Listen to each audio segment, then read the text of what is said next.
otak manusia itu kan didesain untuk mendekati kenikmatan, menjauhi sengsara. Hal itu yang digunakan oleh para penipu untuk memanipulasi psikologi para korbannya. Mendekati kenikmatan gimana gitu. Misalnya tiba-tiba ada telepon yang mengatakan kita menang undian atau kita menang hadiah yang besar, itu kan seneng. Atau tiba-tiba ada yang ngajak kenalan cowok high quality, misalnya bule ganteng kaya gitu kan, itu mendekati kenikmatan ya, kita pasti seneng ya. Atau misalnya kita lihat iklan barang-barang di Pegadaian yang murah banget harganya, kemudian kita bisa transaksi kalau menghubungi nomor tertentu, misalnya seperti itu. Atau misalnya ada penawaran lowongan kerja paruh waktu yang dapat 20% dari setiap mengerjakan misi-misinya, atau investasi yang bisa 2 kali lipat dalam sehari dan sebagainya. Lah itu adalah mendekati kenikmatan yang membuat banyak orang tertarik tanpa berpikir panjang kan gitu ya. Atau sebaliknya gitu, jadi menjauhi sengsara. Jadi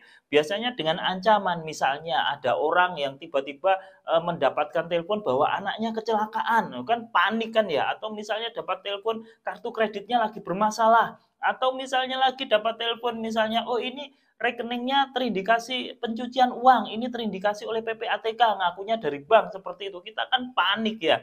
Ya jadi, atau kombinasi keduanya, misalnya kenikmatan plus sengsara gitu. Misalnya ini dapat undian dari Shopee, lah itu kan nikmat ya. Kemudian diancam, tapi waktunya cuma 5 menit, kalau nggak segera diklaim maka hilang. Lah itu kan, kalau perpaduan seperti itu kan juga orang akan tidak bisa berpikir dengan jernih. Jadi berpikirnya asal aja, karena ini udah ada kenikmatan di sini dan kalau tidak diambil ini segera hilang kan, seperti itu. Jadi cara memainkan sisi psikologi penipu ke para korbannya itu seperti itu. Dan kalau kita mendapati kondisi seperti itu atau situasi seperti itu, sebaiknya tenang. Jadi kalau misalnya nih ada, oh ini dari bank, nomor telepon Anda, nomor rekening Anda terkena indikasi pencucian uang. Ini PPATK sudah mengancam mau memblokir segala akses perbankan Anda. Kalau ada seperti itu ya, oh iya, tutup dulu teleponnya, kemudian telepon ke call center, seperti itu. Atau sebaliknya, kalau misalnya kita mendapat tiba-tiba, oh ini dapat voucher Shopee 2 juta, jangan langsung ditanggapi dulu, ya ditutup dulu. Atau kalau WA nggak usah dijawab dulu, kemudian kita tanya ke call centernya Shopee atau kita ke pusat bantuannya Shopee, bener nggak sih ada seperti ini gitu loh ya.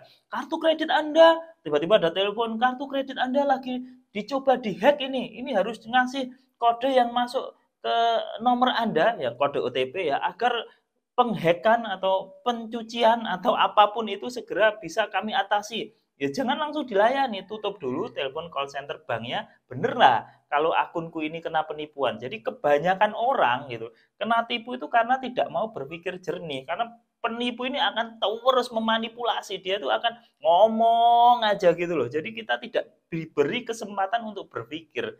Nah, itulah yang terjadi sehingga banyak sekali korban-korban penipuan. Intinya kalau teman-teman mendapatkan sesuatu yang tiba-tiba, baik itu berupa kenikmatan ataupun ancaman ya, jangan langsung ditanggapi dulu, hela nafas dulu, berhenti dulu, pikirkan sejenak, kemudian baru kita mengambil langkah-langkah sesuai dengan pikiran jernih kita. Intinya banyak orang ketipu karena tidak menggunakan rasionya, akal sehatnya, sehingga penipu itu mudah sekali memanipulasi psikologi-psikologi para korbannya. Jadi tetap berhati-hati.